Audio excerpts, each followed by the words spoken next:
Hello, ഇന്ന് നമുക്ക് വളരെ സിമ്പിളായിട്ട് വീട്ടിൽ തന്നെ തയ്യാറാക്കാൻ പറ്റുന്ന റിച്ചായ ഗ്രേവിയും അതുപോലെ തന്നെ ക്രീമി ടേസ്റ്റും ഒക്കെ ആയിട്ടുള്ള ഒരു പനീർ ബട്ടർ മസാല റെഡിയാക്കാം.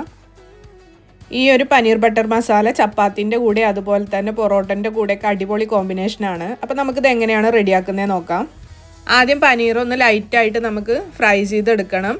അപ്പോൾ അതിനായിട്ട് ഒരു പാന് ചൂടായി അതിലേക്ക് കുറച്ച് ബട്ടറും പിന്നെ അതുപോലെ കുറച്ച് ഒലീവ് ഓയിലും കൂടെ ചേർത്ത് കൊടുക്കുന്നുണ്ട്. എന്നിട്ട് ബട്ടർ ഒന്ന് മെൽറ്റായി ചൂടായി വരുമ്പോൾ നമുക്ക് അതിലേക്ക് തയ്യാറാക്കി വെച്ചിട്ടുള്ള പനീർ ചേർത്ത് കൊടുക്കണം. അപ്പോൾ പനീറിൽ ഇവിടെ ഞാൻ നേരത്തെ തന്നെ കുറച്ച് മഞ്ഞൾപ്പൊടിയും മുളക് പൊടിയും കൂടെ ചേർത്തിട്ട് ഒന്ന് മിക്സ് ചെയ്ത് വെച്ചിട്ടുണ്ടായിരുന്നു. ഇനി അത് പാനിലേക്ക് ഇട്ട് കൊടുത്തിട്ട് നമുക്കൊന്ന് ലൈറ്റായിട്ട് ഫ്രൈ ചെയ്തെടുക്കണം. ഈ ബട്ടർ മാത്രം ഉപയോഗിച്ചിട്ട് ഫ്രൈ ചെയ്യുമ്പോൾ ചിലപ്പോൾ കരിയാൻ ചാൻസ് കൂടുതലാണ്. അപ്പോൾ അതുകൊണ്ടാണ് നമ്മൾ കുറച്ച് ഒലിവ് ഓയിലും കൂടെ ചേർത്ത് കൊടുക്കണേ. അതുപോലെ തന്നെ നമുക്ക് പനീർ ഓവറായിട്ട് ഫ്രൈ ചെയ്യേണ്ട ആവശ്യമൊന്നുമില്ല. പുറം ഭാഗം ഒന്ന് ലൈറ്റായിട്ട് ഫ്രൈ ആയി വന്നാൽ മതി. അങ്ങനെ ചെയ്യുമ്പോൾ പനീർ നമ്മൾ ഗ്രേവിയിൽ ചേർത്താലും പെട്ടെന്ന് പൊട്ടാതെ അതേ ആ ഒരു ഷേപ്പിൽ തന്നെ നമുക്ക് കിട്ടും.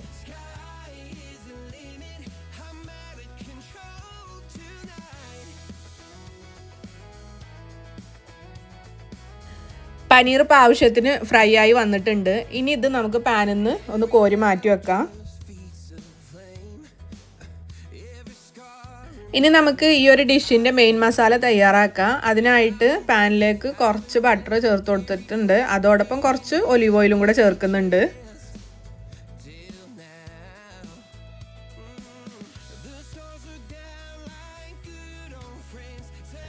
ഓയിലൊന്ന് ചൂടായി വരുമ്പോൾ നമുക്ക് ഇതിലേക്ക് ഹോൾ സ്പൈസസ് ചേർത്ത് കൊടുക്കാം.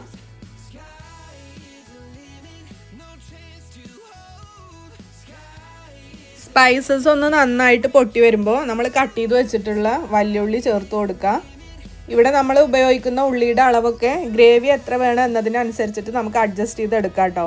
ഇനി ഉള്ളി ഒന്ന് നല്ലതുപോലെ സോട്ട് ചെയ്തെടുക്കുക. ഉള്ളി നമ്മൾ കംപ്ലീറ്റ്ലി ബ്രൗൺ ആക്കേണ്ട ആവശ്യമില്ല. ഒന്ന് സോഫ്റ്റായി വരുന്നത് വരെ ഒന്ന് സോട്ട് ചെയ്തെടുത്താൽ മതി.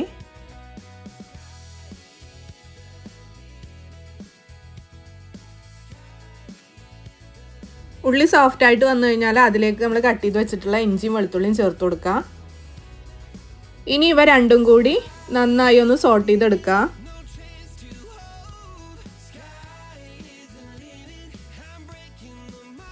ഇഞ്ചിയുടെയും വെളുത്തുള്ളിയുടെയൊക്കെ ആ റോസ് സ്മെല്ല് മാറി വരുമ്പോൾ നമുക്ക് അതിലേക്ക് പൗഡർ മസാലകൾ ചേർത്ത് കൊടുക്കുക. ഇവിടെ ഞാൻ 2 ജീരകം കൂടെ ഒന്ന് ക്രഷ് ചെയ്തത് എടുത്തിട്ടുണ്ട്. പിന്നെ കുറച്ച് ഗരം മസാല, മഞ്ഞൾപ്പൊടി അതുപോലെ തന്നെ മുളക് പൊടിയും കൂടെയാണ് എടുത്തിട്ടുള്ളത്. ഇതിലേക്ക് നമ്മൾ ഒരു പിടി കാഷ്യൂനട്ടും കൂടെ ചേർത്ത് കൊടുക്കുന്നുണ്ട്. അപ്പോൾ കാഷ്യൂനട്ട് ചേർക്കുമ്പോൾ നമ്മൾ ഗ്രേവിക്ക് നല്ലൊരു ക്രീമി ടെക്സ്ചറും അതുപോലെ തന്നെ നല്ലൊരു റിച്ച്നെസ്സും കൂടെ കിട്ടാൻ സഹായിക്കും. ഇതെല്ലാം കൂടെ നന്നായി മിക്സ് ചെയ്തിട്ട് കുറച്ച് നേരം ഒന്ന് സോട്ട് ചെയ്യുക. ആ പൗഡർ സ്പൈസസിൻ്റെ ആ റോസ് സ്മെല്ലൊക്കെ ഒന്ന് മാറി വരുന്നത് വരെ മാത്രം ഒന്ന് ചെയ്താൽ മതി.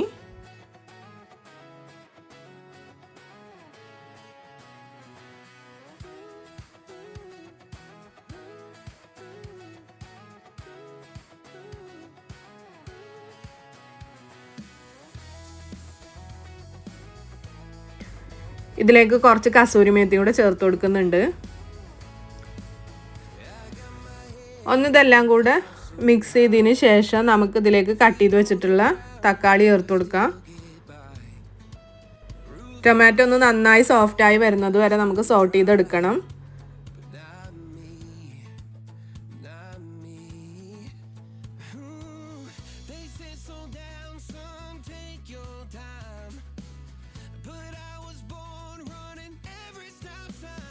ഇപ്പോൾ തക്കാളിയൊക്കെ ആവശ്യത്തിന് സോട്ടായി വന്നിട്ടുണ്ട്. ഇനി ഇതിലേക്ക് ആവശ്യത്തിനുള്ള ഉപ്പ് ചേർത്ത് കൊടുക്കുക.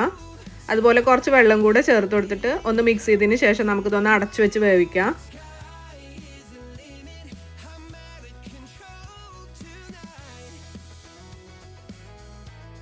ഇങ്ങനെ നമ്മൾ ചെയ്യുമ്പോൾ നമ്മുടെ തക്കാളിയും കാഷ്യൂനട്ടും അതുപോലെ സ്പൈസസൊക്കെ ഒന്ന് നന്നായിട്ട് സോഫ്റ്റായിട്ട് വരും. ഇപ്പം നമ്മുടെ മസാലയൊക്കെ ഒന്ന് നന്നായിട്ട് കുക്കായി വന്നിട്ടുണ്ട്. ഇനി ഈ മസാല ഒന്ന് ചൂടാറിയതിന് ശേഷം മിക്സിയുടെ ജാറിലിട്ടിട്ട് നമുക്കിതൊന്ന് പേസ്റ്റ് ആക്കിയിട്ട് എടുക്കണം. ചൂടുള്ളത് നമ്മൾ നേരിട്ടിട്ട് ബ്ലെൻഡ് ചെയ്യരുത്. അതൊന്ന് നന്നായിട്ട് ചൂടാറിയതിന് ശേഷം സ്മൂത്ത് പേസ്റ്റായിട്ട് നമുക്ക് ചെയ്തെടുക്കാം. ഇനി നമുക്ക് ഫൈനൽ കുക്കിംഗ് തുടങ്ങാം. അപ്പോൾ അതിന് വേണ്ടിയിട്ട് ഒരു പാന് ചൂടാക്കിയിട്ട് അതിൽ ബട്ടർ ചേർത്ത് കൊടുക്കാം. ബട്ടർ ഒന്ന് മെൽറ്റായിട്ട് വരുമ്പോൾ നമ്മൾ നേരത്തെ ബ്ലെൻഡ് ചെയ്ത് വെച്ചിട്ടുള്ള മസാല ഇതിലേക്ക് ചേർത്ത് കൊടുക്കാം. മസാല ബ്ലെൻഡ് ചെയ്തതുകൊണ്ട് നല്ല തിക്ക് കൺസിസ്റ്റൻസിയാണ്. അപ്പോൾ നമുക്കതിന് ആവശ്യമായിട്ടുള്ള ഗ്രേവിക്ക് ആവശ്യമായിട്ടുള്ള വെള്ളം കൂടെ ചേർത്ത് കൊടുക്കാം. ഗ്രേവി എത്രയാണോ തിക്കായിട്ട് വേണ്ടത് അതിനനുസരിച്ചിട്ടുള്ള വെള്ളമാണ് ചേർത്ത് കൊടുക്കേണ്ടത്. കുറച്ച് കുക്കിംഗ് ക്രീമും കൂടെ ചേർത്ത് കൊടുക്കുന്നുണ്ട്. എന്നിട്ട് ഇതൊന്നുകൂടെ ഒന്ന് നന്നായിട്ട് മിക്സ് ചെയ്യാം. ഇനി ഇത് നമുക്ക് അടച്ചു വെച്ചിട്ട് കുറച്ച് നേരം ഒന്ന് കുക്ക് ചെയ്തെടുക്കാം. നമ്മൾ കുക്ക് ചെയ്യുമ്പോൾ ചെറിയ തീയിൽ വെച്ചിട്ട് കുക്ക് ചെയ്യണേ. നമ്മുടെ ഗ്രേവി നല്ലപോലെ റെഡിയായി വന്നിട്ടുണ്ട്. ഇനി ഈ സമയത്താണ് നമ്മൾ നേരത്തെ ലൈറ്റായി ഫ്രൈ ചെയ്ത് വെച്ചിട്ടുള്ള പനീർ ചേർത്ത് കൊടുക്കേണ്ടത്. അപ്പോൾ നമുക്കത് ചേർത്ത് കൊടുക്കാം.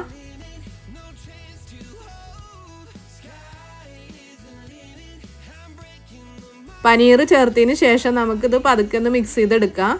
അപ്പോൾ പനീർ പൊട്ടിപ്പോകാതിരിക്കാൻ അധികം ഫോഴ്സ് ചെയ്തിട്ടൊന്നും നമ്മൾ ഇളക്കി കൊടുക്കരുത്. ഏകദേശം ഒരു 2 മിനിറ്റോളം ലോ ഫ്ലെയിമിൽ കുക്ക് ചെയ്തെടുക്കാം. അവസാനം കുറച്ച് ഫ്രഷ് ക്രീമും കൂടെ ഒന്ന് മുകളിൽ ചേർക്കാം. അതോടൊപ്പം നമുക്ക് കുറച്ച് കസൂരി മേത്തിയും കൂടെ ചേർത്ത് കൊടുക്കാം. ഇതോടെ നമ്മുടെ പനീർ ബട്ടർ മസാലയുടെ ഫൈനൽ ടച്ച് കൂടെ കംപ്ലീറ്റ് ആയി.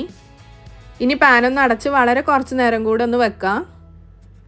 അപ്പോഴേക്കും ബട്ടറിൻ്റെയും ക്രീമിൻ്റെയും അതുപോലെ സ്പൈസസിൻ്റെയൊക്കെ എല്ലാ ഫ്ലേവറും പനീറിലേക്ക് നന്നായിട്ടൊന്ന് ബ്ലെൻഡായി കിട്ടും. ഇപ്പം നമ്മുടെ ക്രീമി റിച്ചായ പനീർ ബട്ടർ മസാല റെഡി ആയിട്ടുണ്ട്. അപ്പോൾ വീഡിയോ ഇഷ്ടപ്പെടുകയാണെന്നുണ്ടെങ്കിൽ എല്ലാവരും ഒന്ന് ട്രൈ ചെയ്ത് നോക്കണേ. വീണ്ടും മറ്റൊരു നല്ല റെസിപ്പി ആയിട്ട് അടുത്ത വീഡിയോയിൽ കാണാം.